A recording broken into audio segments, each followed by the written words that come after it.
Global Degree College Peshawar introduces online classes for FSC students under the supervision of its founder, Engineer Muhammad Salim Khan. For more updates, please subscribe our channel. औज़ु बिल्लाहि मिनश शैतानिर रजीम, बिस्मिल्लाहिर रहमानिर रहीम। बेटा, हम unit 10 यानी thermodynamics में हैं। मैं discuss कर रहा हूँ मुख्तलिफ टर्म। सबसे पहले है हीट कैपेसिटी। कैपेसिटी कहते हैं बेटा गुंजाइश को, यानी किसी बॉडी में हीट को अपने अंदर एब्जॉर्ब करने की कितनी गुंजाइश है।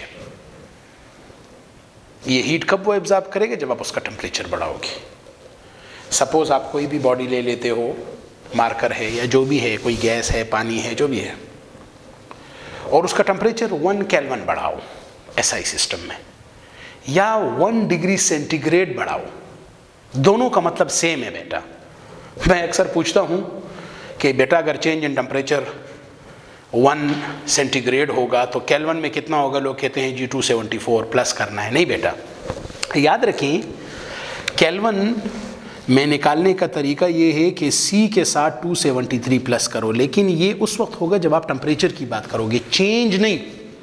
सपोज मेरे पास टेम्परेचर है 10 डिग्री सेंटीग्रेड, 10 से मैं बढ़ाकर टेम्परेचर कर देता हूँ 20 डिग्री सेंटीग्रेड। ये फाइनल है, ये इनिशियल है। अगर केल्विन होगा, इसके साथ 273 प्लस कर दो, ये 283 केल्विन हो जाएगा। इसके साथ 273 प्लस कर दो, 293 केल्विन हो जाएगा। ये फाइनल टेम्परेचर, ये इनिशियल टेम्परेचर, ये केल्विन में है। इसे अगर यहाँ पे मैं चेंज इन टेम्परेचर निकालना चाहता हूँ सेंटीग्रेड में, फाइनल माइनस इनिशियल 20 माइनस 10, तो 10 डिग्री सेंटीग्रेड आ जाएगा। अगर बेटा इस केस में मैं चेंज इन टेम्परेचर निकालना चाहता हूँ तो 293 माइनस 283, 293 से 283 प्लस करें, ये भी 10 आ जाएगा। मेरा कहने का मकसद है कि चेंज इन टेम्परेचर सेंटीग्रेड हो या चेंज इन टेम्परेचर केल्विन हो, दोनों का मतलब क्या होगा? सेम। टेम्परेचर सेंटीग्रेड और केल्विन सेम नहीं होते, लेकिन चेंज सेम होता है। क्यों? उसकी वजह यह है कि सेंटीग्रेड थर्मामीटर लेकर उस पर डब्बे देखेंगे तो उसमें एक डब्बा यानी 1 डिग्री की जितनी हाइट होगी केल्विन में भी उतनी ही है। इसका मतलब है यहाँ पे मरकरी अगर 10 डिग्री ऊपर जाएगी तो केल्विन में भी 10 डिग्री ऊपर जाएगी, तो चेंज दोनों में सेम होता है, गो के टेम्परेचर सेम नहीं होता। तो मेरा कहने का मकसद ये है कि आप कोई भी बॉडी ले लो, सपोज पानी है या जो भी है, और उसका टेम्परेचर 1 डिग्री सेंटीग्रेड बढ़ाओ, चेंज इन टेम्परेचर 1 कर दो, तो बेटा change in temperature 1 degree centigrade का ये भी मतलब है कि मैं चेंज इन टेम्परेचर 1 केल्विन कर रहा हूं। दोनों का मतलब क्या हुआ? सेम। तो ऐसा करने की लिए ज़ाहिर है मैं उसको कोई मिठाई या कोई लड्डू वगैरह नहीं खिलाऊंगा, हीट दूंगा। जितनी आप हीट दोगे उसी हीट को हम बोलेंगे हीट कैपेसिटी। यानी ये वो हीट है जो किसी बॉडी का टेम्परेचर 1 केल्विन बढ़ाने के लिए वो कितना हीट अपने अंदर एब्जॉर्ब कर लेगी, उसी हीट को हम बोलेंगे heat capacity. So what is heat capacity? It is the amount of heat which is required to raise the temperature of a body through 1 Kelvin, या which is required to raise the temperature of a body through 1 degree centigrade. Raise in temperature का मतलब है कि change in temperature है, तो चाहे वो centigrade हो चाहे वो केल्विन हो, दोनों का मतलब क्या होगा? Same. So what is heat capacity? जिसको हम बोलते हैं हरारी गुंजाइश, यानी वो गुंजाइश जितनी वो अपने अंदर हरारत को एब्जॉर्ब कर सकता है। So इसकी definition क्या होगी? It is the amount of heat which is required to raise the temperature of a body through 1 Kelvin, या it is the amount of heat required to raise the temperature of a body through 1 degree centigrade. चूंकि change in temperature हम 1 कर रहे हैं, तो जो चीज़ हम 1 करेंगे वो हमेशा हम divide करेंगे। इसका मतलब है heat capacity की mathematical definition होगी it is the amount of heat यानी delta Q। कौन सी heat for 1 Kelvin यानी change in temperature 1 होना चाहिए, जो चीज़ 1 होगी वो हम हमेशा क्या करेंगे? divide। इसका मतलब है देखिए ना, अगर मैं इसमें चेंज इन टेम्परेचर 1 लिख दूं, मैं कैलकुलेशंस कर रहा हूं, कैलकुलेशन में लोग यूनिट्स नहीं लगाते, जस्ट वैल्यू पुट कर रहे हैं, तो हीट कैपेसिटी आ जाएगी डेल्टा क्यू। इसका मतलब है हीट कैपेसिटी असल में कहते हैं हीट को, लेकिन ये हीट को कब कहेंगे? जब चेंज इन टेम्परेचर 1 होगा। इसका मतलब है कि heat capacity is the amount of heat which is required to raise the temperature of a body through 1 degree centigrade या थ्रू 1 केल्विन, दोनों का मतलब सेम है। मैथमेटिक्स में हम इस तरह लिख सकते हैं कि heat capacity is delta Q divided by delta T, change in temperature. कोई बंदा पूछता है इसकी यूनिट्स बताओ, हीट की यूनिट है जॉल, टेम्परेचर की यूनिट है केल्विन, या कैलोरी पर केल्विन, या किलो कैलोरी पर केल्विन, या सेंटीग्रेड लगा दो, ये मुख्तलिफ यूनिट्स इसकी हो जाएंगी। याद रखें हीट कैपेसिटी कहते किसको है? हीट को। Heat is the form of energy, energy is a scalar quantity. इसका मतलब है हीट कैपेसिटी जो होगी जनाब वो स्केलर क्वांटिटी होगी। कोई बंदा पूछता है इसकी डायमेंशन बताओ, डायमेंशन के लिए सबसे पहले हम क्या लिखते हैं? फार्मूला। तो हीट कैपेसिटी का क्या फार्मूला है? Delta Q divided by delta T. Heat से क्या मुराद हुआ? हीट से मुराद हुआ एनर्जी। एनर्जी से क्या मुराद हुआ? वर्क से क्या मुराद हुआ? Force into distance. फोर्स से क्या मुराद हुआ? MA। डायमेंशन के लिए मैंने क्या बताया था? सबसे पहले फार्मूला लिखो, फिर फार्मूले को सिंपल बनाओ, तो ये सिंपल हो गया। अब MLT लगाओ। What is this? This is mass. What is acceleration? LT inverse square. What is this? This is distance L। Temperature kelvin. आप टेम्परेचर के लिए केल्विन भी लगा सकते हो, कैपिटल T भी लगा, कैपिटल T तो वैसे खैर यहाँ पे टाइम के लिए है, थीटा भी लगा सकते हो। मैं सपोज थीटा लगा लेता हूँ, तो थीटा ऊपर जाकर थीटा इनवर्स आ जाएगा, तो क्या हो जाएगा? ML square T inverse square theta inverse. ये जनाब डायमेंशन हो गई। तो इसकी डायमेंशन होगी ML square T inverse square theta inverse. ये जनाब हीट कैपेसिटी की डायमेंशन हो गई। तो मेरा कहने का मकसद ये था कि मैंने हीट कैपेसिटी को एक तरीके से पूरा कर दिया। मैंने क्या कहा था? मेरे नोट्स के कितने स्टेप्स हैं? 5। सबसे पहले डिफिनीशन हो गई, फिर मैंने कहा था क्या लिखोगे? फार्मूला, वो भी हो गया, फिर स्केलर वेक्टर वो भी मैंने कर दिया, यूनिट्स वो भी हो गए, डायमेंशंस वो भी हो गए। तो हीट कैपेसिटी का टॉपिक खत्म हो गया।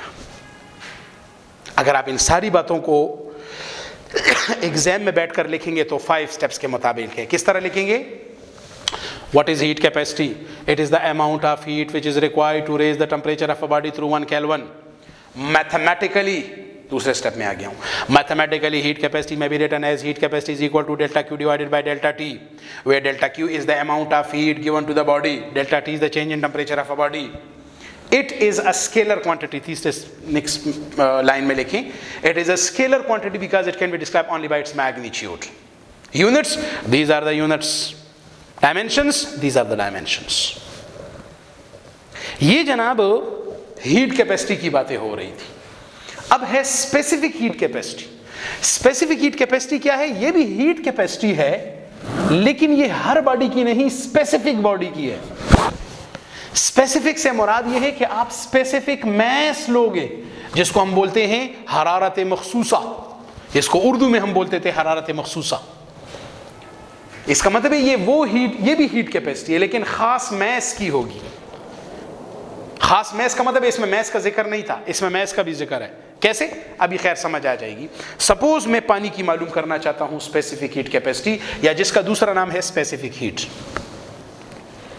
मुझे ये बताओ, मैं पानी का टेम्परेचर कितना बढ़ाऊंगा? 1 डिग्री केल्विन या 1 डिग्री सेंटीग्रेड।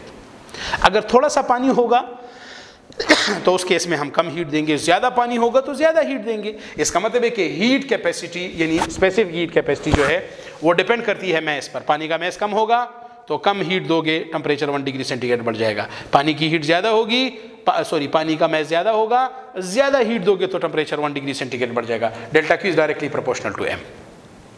अच्छा, अगर आप मैस को चेंज नहीं करते, बस मैस इतना ही ले लेते हो, कटोरा है उतना ले लेते हो, टेम्परेचर देखना चाहते हो, जाहिर है टेम्परेचर में इजाफा ज्यादा करोगे ज्यादा हीट दोगे, टेम्परेचर में इजाफा कम करोगे कम हीट दोगे, तो चेंज इन टेम्परेचर और डेल्टा क्यू में भी डायरेक्ट रिलेशनशिप होगा। दोनों को जब हम कंबाइन कर लेते हैं so delta Q is directly proportional to M delta T। यहां पे कुछ ना कुछ लगेगा कांस्टेंट।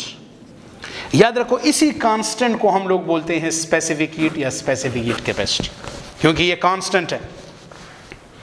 यहां से मैं C निकालूंगा तो क्या हो जाएगा? Delta Q divided bye M delta T। अगर मैं पानी मिसाल के तौर पर ले रहा हूं, उसका मैस ले रहा हूं 1 किलोग्राम, चेंज इन टेम्परेचर भी ले रहा हूं 1 डिग्री सेंटीग्रेड, सो डेल्टा क्यू नीचे 1 और 1। बेटा मैं सेंटीग्रेड और किलोग्राम नहीं लगा रहा, ये यूनिट्स हैं, तो नीचे वही 1 आ जाएगा। C का मतलब होगा डेल्टा क्यू। इसका मतलब है कि C की आप क्या डिफिनीशन करेंगे? स्पेसिफिक। What is C? ये भी हीट है, लेकिन कौन सी हीट है? जो टेम्परेचर 1 डिग्री सेंटीग्रेड बढ़ाएगी, बिल्कुल इसी तरह। लेकिन इसमें यह भी शर्त है कि मैस भी 1 किलोग्राम होगा। इसमें मैस का कोई जिक्र नहीं था। इसका मतलब है कि स्पेसिफिक हीट कैपेसिटी की आप क्या डिफिनेशन करोगे? It is the amount of heat which is required to raise the temperature of 1 kilogram of a body through 1 degree centigrade या 1 Kelvin। याद रखें बेटा, अगर आप पानी की स्पेसिफिक हीट कैपेसिटी मालूम करेंगे तो 1 किलोग्राम पानी लेंगे। अब 1 किलोग्राम पानी लेकर उसका टेम्परेचर 1 डिग्री सेंटीग्रेड बढ़ाएंगे। तो आप क्या कर रहे हो? 1 किलोग्राम पानी है, आप कराची में बैठो, मरी में बैठो, लंदन में बैठो, दुबई में बैठो, हमेशा 1 किलोग्राम पानी का टेम्परेचर 1 डिग्री सेंटीग्रेड बढ़ाने के लिए आपको सेम अमाउंट ऑफ हीट देनी पड़ेगी। ये नहीं होगा कि दुबई में ज्यादा हीट दोगे और लंदन में कम हीट होगा, नहीं बेटा। इसका मतलब ये है कि C जो होगा वो हमेशा कांस्टेंट रहेगा। मेरा कहने का मकसद है कि it remains constant for a given material. अच्छा, इस केस में मैस की कोई शर्त नहीं थी, लिमिटेशन नहीं थी। इसका मतलब है हीट कैपेसिटी आप किसकी मालूम करना चाहते हो? तुम्हारी मर्जी है। तो मैं इतना पानी लेता हूं, टेम्परेचर 1 डिग्री सेंटीग्रेड बढ़ाता हूं, उसको कुछ ना कुछ हीट दूंगा, वो हीट कैपेसिटी इस पानी की हो गई। फिर मैं इसकी बजाय इतना पानी लेता हूं ज्यादा, उसका टेम्परेचर 1 डिग्री सेंटीग्रेड बढ़ाता हूं, तो जाहिर है बेटा इस केस में मुझे ज्यादा हीट देनी पड़ेगी। वही पानी है, यहाँ पानी कम, यहाँ पानी ज्यादा, यहाँ कम हीट, यहाँ ज्यादा, इसकी हीट कैपेसिटी कम, उसकी ज्यादा। मेरा कहने का मकसद है कि हीट कैपेसिटी जो होती है वो किसी भी मटेरियल के लिए वेरिएबल होगी, जबकि ये किसी भी मटेरियल के लिए कांस्टेंट होगी। ये दोनों में मेन फर्क है। इसका मतलब है कि heat capacity is variable for a given material. पानी है, पानी कम होगा, हीट कैपेसिटी कम, पानी ज्यादा होगा, हीट कैपेसिटी ज्यादा। स्पेसिफिक हीट कैपेसिटी पानी है हमेशा सेम रहा, क्योंकि पानी आप हमेशा 1 किलोग्राम लोगे। अगर आप कोई गैस लेते हो उसके लिए भी 1 किलोग्राम लोगे। जनरली फिर हम 1 की बातें नहीं करते, हम यूनिट की बातें करते हैं। इसका मतलब जनरल ये डिफिनीशन है बेटा, मैं बार बार कह रहा हूं, जो चीज डिवाइड होती है यूनिट, मैस 1 किलोग्राम का मतलब है मैस यूनिट होना चाहिए, चेंज इन टेम्परेचर 1 केल्विन का मतलब है चेंज इन टेम्परेचर यूनिट होना चाहिए। तो general definition specific heat capacity की क्या करोगे? What is C? It is the amount of heat which is required to raise the temperature of unit mass of a body through unit degree rise in temperature। ये main definition हो गई। जरा सोचें, specific heat capacity क्या है? ये भी heat capacity है, लेकिन ये हर बॉडी की नहीं, खास बॉडी की। खास का मतलब है उसके खास मैस की। खास मैस से मुराद है उसका मैस यूनिट होना चाहिए। तो यही दोनों में फर्क है। So what is specific heat capacity? It is the amount of heat which is required to raise the temperature of unit mass of a body through unit degree rise in temperature। बेटा कोई बंदा अगर आपसे ये पूछता है कि मुझे इसके यूनिट्स बताएं, इसके, वेरी सिंपल, हीट की क्या यूनिट है? जूल पर किलोग्राम पर केल्विन, या कैलोरी पर किलोग्राम पर केल्विन। जिस तरह यहां पे है कैलोरी पर ग्राम कर दें, क्योंकि अगर सीजीएस सिस्टम में है कैलोरी किलोग्राम की बजाय ग्राम और केल्विन कर दें। एमकेएस सिस्टम में जूल पर किलोग्राम पर केल्विन, किलो कैलोरी भी आप ले सकते हैं मुख्तलिफ यूनिट से। कोई बंदा पूछता है इसकी डायमेंशंस, बेटा इसकी डायमेंशंस यही है जो यही है, जस्ट एम नीचे एक ज्यादा हो गया, तो इस एम को ऊपर ले जाकर यहां पे इसके साथ कैंसिल हो जाएगा, या आप इस तरह भी कह सकते हैं कि ये एम इस एम के साथ कैंसिल हो जाएगा। अगर फिर भी नहीं समझ आ रही, खैर है, कोई मतलब नहीं, delta Q divided by M delta T। What is this? This is energy. What is energy? Work. What is work? F into S. What is F? MA। Formula simple हो गया, पुटिंग कर दो। What is this? Mass। What is this? L T inverse square। What is this? L। What is this? M। What is temperature? Theta। This will cancel this। L square T inverse square theta inverse। ये जनाब dimensions हो जाएंगी। या generally हम बोलेंगे m power 0 L square T inverse square theta inverse, ये dimension हो जाएंगे। जरा सोचें ये क्या है? ये भी हीट है। हीट का मतलब है ये भी कौन सी क्वांटिटी है? स्केलर। बेटा 5 स्टेप्स फिर पूरे हो गए, डिफिनीशंस भी हो गई, फार्मूला भी हो गया, स्केलर वेक्टर, यूनिट्स, डायमेंशंस। तो what is specific heat capacity? आप कहेंगे the experiments have shown that the amount of heat given to the body depends upon its mass and depend upon the rise in the temperature of the body, and with both these two parameters the amount of heat will have direct relationship. Then combining these two factors we get this or this. Now C is constant, it is a constant for a given material. तो C की क्या definition होगी? General formula, units वगैरह बाकी आप खुद 5 steps पूरे कर सकते हो। जनाब बिल्कुल इसी की देखा देखी, अगर मैस किसी बॉडी का ज्यादा होगा तो इसका क्या मतलब है? उसके नंबर ऑफ मोल्स भी ज्यादा होंगे। तो मैं इस तरह भी कह सकता हूं कि delta Q is directly proportional to number of moles and delta Q is directly proportional to change in temperature. इन दोनों को जब मैं कंबाइन करूंगा तो एन डेल्टा टी आ जाएगा, या delta Q is equal to again constant होगा। इस कांस्टेंट को फिर मोलर स्पेसिफिक हीट कहते हैं या मोलर हीट कैपेसिटी कहते हैं।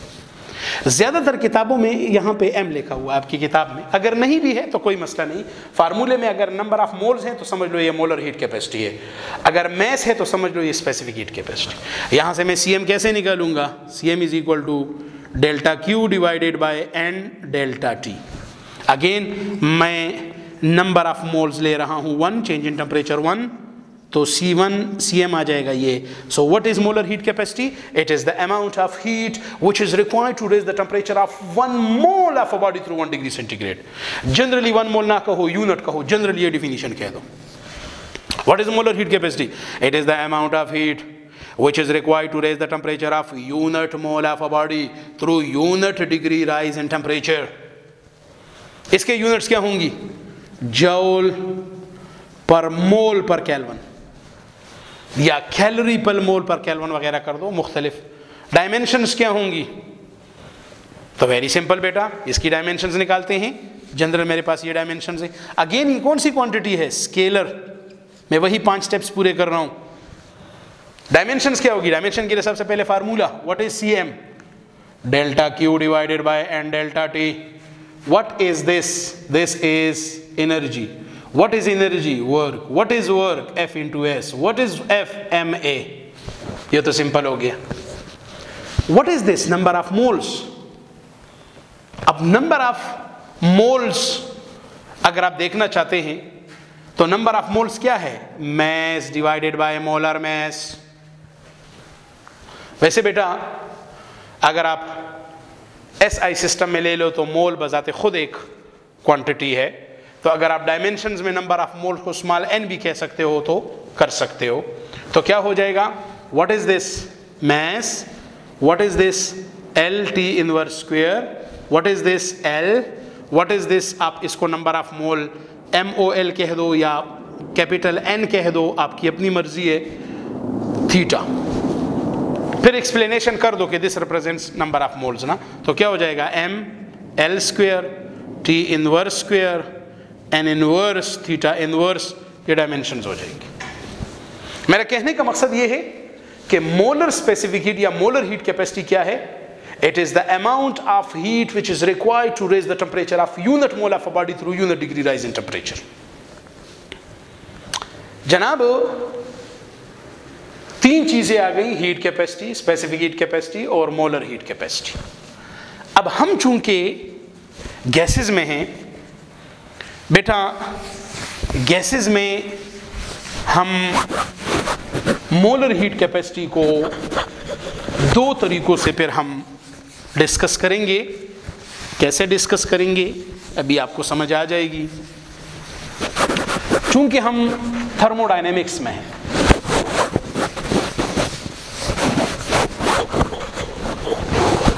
आप इसको डायरेक्ट सिर्फ C से भी जाहिर कर सकते हो, कोई बात नहीं है।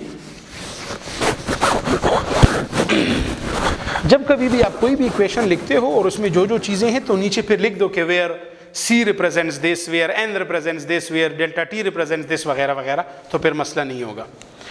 ये C जो है बेटा, ये C फिर 2 दफा होता है। मिसाल के तौर पर मैं ये C यहां लिख देता हूं, delta Q divided by N delta T। वैसे बेटा जूल पर मोल पर केल्विन इसकी यूनिट है, ये यूनिट किसकी होती है? R, general gas constant. इसका मतलब है मोलर हीट कैपेसिटी की यूनिट्स और जनरल गैस कांस्टेंट की यूनिट्स आपस में क्या होगी? सेम। तो ये कम से कम आपको मालूम होना चाहिए कि इन दोनों की यूनिट जो है सेम है। आपके साथ MCQs में, एंट्री टेस्ट वगैरह में पूछा जा सकता है, आपसे MCQs आ सकता है। हम जनरली क्या कहते हैं, नंबर ऑफ मोल्स हम लेते हैं 1, चेंज इन टेम्परेचर हम करते हैं 1 डिग्री सेंटीग्रेड या 1 केल्विन। जनाब मेरे पास क्या है, 1 मोल ऑफ अ गैस है।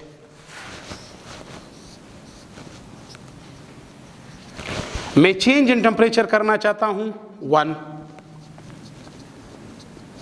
तो जब यहां पे ये दोनों चीजें 1 1 लगाऊंगा, सिर्फ आ जाएगा कि C आ जाएगा डेल्टा Q। वही बात हो गई कि it is the amount of heat which is required to raise the temperature of 1 mole of a gas through 1 degree centigrade in temperature. लेकिन इस केस में मैं जो इसको हीट दे रहा हूं, इस केस में इसके ऊपर मैंने कुछ वजन रखा है। ये वजन और इस पिस्टन के वजन का जितना वेट होगा, इतना ही इस अंदर गैस पर प्रेशर होगा। मैं इसको चेंज नहीं कर रहा, इसको कांस्टेंट रख रहा हूं। तो इस केस में मैं जो हीट दूंगा उसको डेल्टा QP कहूंगा और इस C को भी CP कहूंगा और इसको बोलूंगा molar heat capacity at constant pressure. अच्छा, इस केस में मैं हीट दे रहा हूं, मेरे हीट की वजह से टेम्परेचर 1 डिग्री सेंटीग्रेड बढ़ेगा, लेकिन इसके साथ साथ पिस्टन भी थोड़ा सा ऊपर जाएगा। प्रेशर तो कांस्टेंट है, वॉल्यूम कांस्टेंट नहीं है। जनाब इस दूसरे केस में मैं वॉल्यूम को कांस्टेंट रखना चाहता हूं, CV है। वॉल्यूम कैसे कांस्टेंट रखोगे, नीचे से हीट दोगे तो पिस्टन ऊपर से जाने की कोशिश करेगा। तुम छोटा सा एक पत्थर वगैरह वजन लेकर इसके ऊपर रख दो, नीचे से हीट दो, ये फिर ऊपर जाएगा, थोड़ा सा पत्थर मजीद रख दो, नीचे से हीट देते जाओ, ऊपर से प्रेशर बढ़ाते जाओ, वजन बढ़ाते जाओ, तो वॉल्यूम नहीं बढ़ सकता, अपनी जगह पर रहेगा। इस केस में वॉल्यूम कांस्टेंट है, this is CV। Molar heat capacity is of two types. One is called molar heat capacity at constant pressure. One is called molar heat capacity at constant volume. तो दो हो गई जनाब। What is molar heat capacity at constant pressure? It is the amount of heat which is required to raise the temperature of 1 mole of a gas through 1 degree centigrade या 1 Kelvin at constant pressure. What is CV?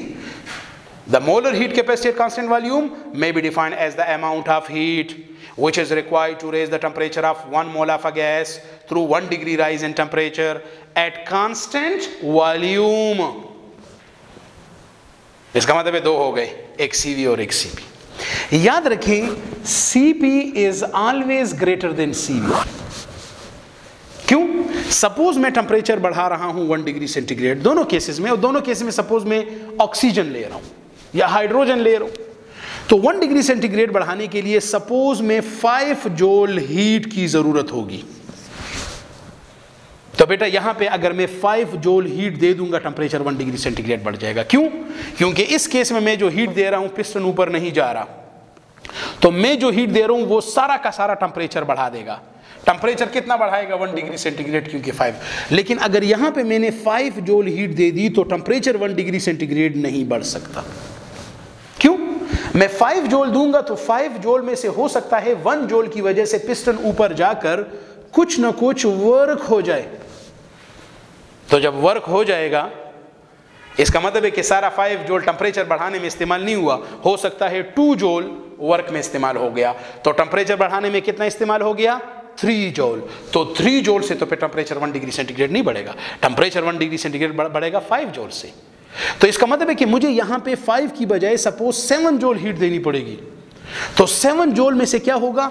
2 joule से work हो जाएगा, बकिया 5 joule की वजह से temperature बढ़ जाएगा 1 degree centigrade. मेरा कहने का मतलब है यहां पे टेम्परेचर 1 डिग्री सेंटीग्रेड बढ़ाने के लिए 5 जूल हीट काफी होगी, यहां पे 5 नहीं 7 होगी। अब इस 7 को हम बोलेंगे CP और इसको बोलेंगे CV। इसका मतलब है CP की वैल्यू ज्यादा होगी, सो CP is always greater than CV. Remember, at constant pressure process, a part of the heat will be used by the gas to do some work. In doing this work, we should have to supply some extra amount of heat for the same rise in temperature. Temperature में change दोनों में मैं same रखना चाहता हूं, तो ऐसा करने के लिए एक में कम एक में ज्यादा हीट दूंगा। याद रखें CP is always greater than CV। अच्छा जरा सोचिए, मैंने क्या कहा था कि मोलर हीट कैपेसिटी जो होती है वो हमेशा किसी मटेरियल के लिए क्या रहती है, कांस्टेंट। तो ये कांस्टेंट है ना 5 जूल, लेकिन ये कब कांस्टेंट होगी, जब वॉल्यूम होगा। आप 1 मोल हाइड्रोजन ले लो, सपोज मैं कह रहा हूं 1 मोल हाइड्रोजन का टेंपरेचर 1 डिग्री सेंटीग्रेड बढ़ाओ कांस्टेंट वॉल्यूम पे, चाहे कराची हो, चाहे लंदन हो, चाहे अमेरिका हो, आपको हमेशा सेम अमाउंट ऑफ हीट देनी पड़ेगी, तो ये कांस्टेंट हुआ, बट एट कांस्टेंट वॉल्यूम। वही 1 मोल हाइड्रोजन है, अब किसी भी मुल्क में लेकर जाओ, किसी भी शहर में लेके जाओ, लेकिन प्रेशर कांस्टेंट रखते हो तो आपको अगेन सेम हीट देनी पड़ेगी। तो ये भी कांस्टेंट है, ये भी कांस्टेंट है, लेकिन एक कांस्टेंट की वैल्यू दूसरे से ज्यादा है। Cp हमेशा ज्यादा होगा Cv से। इसका मतलब है molar heat capacities of 2 types, one is molar heat capacity at constant pressure, the second one is molar heat capacity at constant volume. Molar heat capacity at constant pressure is the amount of heat required to raise the temperature of 1 mole of a gas through 1 degree centigrade at constant pressure. It is the amount of heat required to raise the temperature of 1 mole of a gas through 1 degree centigrade at constant volume. And Cp is always greater than. अच्छा, Cp क्या है, constant. Cv क्या है, constant. एक constant को दूसरे constant पे divide करो, जो आंसर आएगा वो भी एक कांस्टेंट। उस कांस्टेंट को इस निशान से जाहिर करते हैं जिसको बोलते हैं गैमा। बेटा ये वही कांस्टेंट है जो हमने एडियाबैटिक लॉ में पढ़ा था, लैप्लास करेक्शन में PV power gamma is equal to का, ये यही कांस्टेंट। अच्छा, ऊपर आंसर ज्यादा है, नीचे कम है, इसका मतलब है gamma is always greater than 1। दूसरा ये कि गैमा की कोई भी यूनिट्स नहीं होंगी, नो यूनिट्स, दोनों सेम हैं, इसकी यूनिट इसके साथ कैंसिल हो जाएगी, नो यूनिट्स ऑफ गैमा, हमेशा 1 से ज्यादा है। याद रखिए गैमा आमतौर पर 1.36 से लेकर 1.43 1.44 तक होता है। वो जो लैप्लास में हमने 1.42 लिया था वो हमने एयर के लिए लिया था, मुख्तलिफ गैसेस के लिए इसकी वैल्यू तकरीबन इस रेंज में होती है। याद रखिए बेटा, एक कांस्टेंट को दूसरे कांस्टेंट पे डिवाइड करूंगा, जो आंसर आएगा वो भी कांस्टेंट होगा। अच्छा, एक कांस्टेंट से दूसरे कांस्टेंट्स को माइनस करूंगा, जो आंसर आएगा वो भी कांस्टेंट होगा। उस कांस्टेंट को R कहते हैं। जनरल गैस इक्वेशन में जो R आता है जिसको जनरल गैस कांस्टेंट कहते हैं। जरा देखिए, इन दोनों की यूनिट सेम है, इससे माइनस होकर जो आंसर आएगा उसकी यूनिट भी सेम होगी। थोड़ी देर पहले भी मैंने कहा था कि मोलर हीट कैपेसिटी की यूनिट्स और R की यूनिट सेम होती हैं, तो यूनिट जनाब सेम होंगी। ये 5th application of first of thermodynamics होगा, हम देख लेंगे, कब कर लेंगे इंशाल्लाह ताला, कोई मसला नहीं, ये बाकायदा हम प्रूव करेंगे, हमारे कोर्स में है। अच्छा, एक और बात याद रखिए, ये बातें हम किसकी कर रहे हैं, गैसेस की कर रहे हैं। अगर हम लिक्विड्स ले लें या हम सॉलिड्स ले लें तो उसके लिए Cp और Cv दोनों तकरीबन सेम होती हैं। अब सपोज ये सॉलिड है, इसका टेम्परेचर 1 डिग्री सेंटीग्रेड बढ़ा रहा हूँ, उसके लिए मुझे हीट देनी पड़ेगी। अच्छा, इस केस में इसके ऊपर प्रेशर कौन सा है, एटमॉस्फेरिक। तो जिस वक्त मैं हीट दे रहा हूं एटमॉस्फेरिक प्रेशर चेंज नहीं हो रहा, तो ये कांस्टेंट प्रेशर हो गया Cp। अच्छा, मैं जब हीट दे रहा हूं तो ये वॉल्यूम भी ज्यादा नहीं फैल रहा, ये नहीं है कि मार्कर बहुत बढ़ जाता है, नहीं, इसका मतलब है वॉल्यूम भी कांस्टेंट है। इसका मतलब है मैं जो हीट दे रहा हूं वो Cp भी है, मैं जो हीट दे रहा हूं वो Cv भी है। इसका मतलब ये हुआ कि लिक्विड्स और सॉलिड्स के लिए Cp और Cv दोनों तकरीबन सेम होंगे। गैसेस के लिए इनमें फर्क है, Cp गैस। इसका मतलब है जब दोनों सेम होंगे तो लिक्विड और सॉलिड के लिए गैमा भी तकरीबन 1 के बराबर होगा। तो बेटा ये भी MCQs हैं। For which states of the matter Cp is equal to Cv, for which state of the matter gamma is equal to 1, under what condition gamma is equal to 1। आप कहेंगे if the state of matter is not a gas, if it is liquid और solid. तो बेटा ये कुछ molar heat capacity, specific heat capacity के बारे में बातें थी। एक और चीज़ आ जाती है जिसको हम लोग बोलते हैं एंथैल्पी। ये एंथैल्पी आपके कोर्स में नहीं है, जिसको H से जाहिर करते हैं, लेकिन आपकी केमिस्ट्री में है, तो थोड़े आपको थोड़ा सा केमिस्ट्री का टच में दे रहा हूँ। Heat capacity, specific heat capacity, molar heat capacity हो गई। बेटा इसकी डिफिनीशन है द टोटल हीट कंटेंट। इसका मतलब क्या हुआ, यानी जितनी भी एनर्जी के अज्जा हैं, हिस्से हैं। मुझे ये बताओ, जब आपके पास एक सिलेंडर है, सिलेंडर के अंदर गैस है, तो क्या है, मॉलिक्यूलों की क्या होगी, काइनेटिक एनर्जी। काइनेटिक एनर्जी के साथ साथ क्या होगा, पोटेंशियल एनर्जी। बताया था potential energy due to the binding forces, पहले बताया है। इसको मैंने प्लस करके क्या कहा था, इंटरनल एनर्जी। इसका मतलब है गैस के मॉलिक्यूलों की कुछ इंटरनल एनर्जी भी है। इस इंटरनल एनर्जी का ये मतलब नहीं है कि ये इस पूरे सिस्टम की टोटल एनर्जी हो गई, नहीं बेटा, एनर्जी की एक और भी किस्म है। कौन सी किस्म है? वो किस्म जो ये इस्तेमाल कर चुका है। मुझे ये बताएं, जब ये गैस इस सिलेंडर में नहीं होगा तो क्या होगा? ये पिस्टन कहाँ होगा? ये यहाँ होगा। अगर हम मिसाल के तौर पर मैं आपको कहता हूं कि मैं छोटा सा सुराख करके इसके अंदर गैस दाखिल कर रहा हूं, तो इसका मतलब है कि पिस्टन ऊपर चला गया। इसका मतलब है कि पिस्टन का यहां से यहां तक आने का मतलब है कि इस पे कुछ ना कुछ वर्क हो चुका है। ये वर्क वाली एनर्जी जो है ये भी इस सिस्टम का हिस्सा है। तो इसी इंटरनल एनर्जी यू के साथ आप वर्क वाली एनर्जी को भी प्लस कर दो तो ये पूरी की पूरी एनर्जी की किस्म हो गई। इसी को एच जाहिर करके इसको बोलते हैं एंथैल्पी। अब कोई बंदा आपसे पूछता है कि वर्क कैसे निकालोगे? बेटा, वर्क का फार्मूला हम फर्स्ट ऑफ थर्मोडायनेमिक्स में जब आइसोबैरिक प्रोसेस होगा तो उसमें हम करेंगे कि वर्क बराबर होता है P delta we. Delta we का मतलब है final volume minus initial volume. इस केस में सिलेंडर का इनिशियल वॉल्यूम कितना था? 0। और अब जो वॉल्यूम है ये इसका एक्चुअली फाइनल वॉल्यूम है जब गैस आ गया है। तो इस फाइनल वॉल्यूम को मैं बोलता हूं V। इसका मतलब ये है कि जो वर्क हो रहा है वो P इंटू वी है। तो जनाब, मैं आपकी केमिस्ट्री की किताब में इंटरनल एनर्जी को कहते हैं E। वर्क मेरे पास आ गया P इंटू वी, इसको बोलते हैं एंथैल्पी।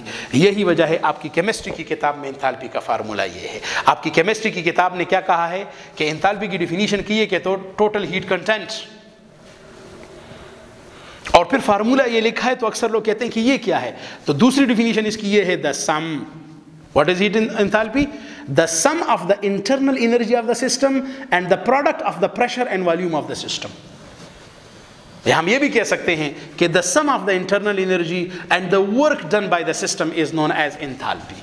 तो एंथैल्पी का फार्मूला आपकी किताब में, केमिस्ट्री की किताब में ये है। तो मैंने जस्ट इस फार्मूले की एक्सप्लेनेशन करनी थी, चूंकि ये हमारे कोर्स में शामिल नहीं है, लेकिन मैंने बता दिया। एंथैल्पी को भी मैं कैपिटल H से जाहिर करता हूं क्योंकि ये भी एक स्टेट फंक्शन है। याद रखें, ये हीट और जो वो है क्या कहते हैं वर्क है, ये दोनों स्टेट फंक्शन नहीं है। तो इनको स्मॉल लेटर से जाहिर करोगे। ये मैंने पहले भी कहा था कि स्मॉल लेटर से वो चीज़ें जाहिर करते हैं जो स्टेट फंक्शंस ना हो, लेकिन ये भी मैंने कहा था कि ये केमिस्ट्री की स्टैंडर्ड है, फिजिक्स की नहीं है। सिर्फ ये दोनों स्टेट फंक्शन नहीं है, बाकी pressure, volume, temperature, enthalpy, internal energy, आगे जाकर हम पढ़ेंगे एंट्रोपी, ये सारी चीज़ें स्टेट फंक्शंस हैं। वैसे बेटा, एंट्रोपी की यूनिट्स और डायमेंशंस हीट कैपेसिटी वाली होंगी, बाद में बता दूंगा। जिस तरीके से मैंने ये कहा था कि Cp minus CV is equal to R, तो जो यूनिट्स मोलर हीट कैपेसिटी की है वही यूनिट्स R की भी होगी। जो डायमेंशंस मोलर हीट कैपेसिटी की है वही डायमेंशंस R की भी होंगी। R से मुराद है जनरल गैस कांस्टेंट। तो बेटा, ये एक छोटा सा टॉपिक था एंथैल्पी, एक्स्ट्रा टॉपिक मैंने आपको बता दिया, और इसके साथ ही मेरे आज का लेक्चर ख़त्म हो रहा है। थैंक यू बेटा, अस्सलाम।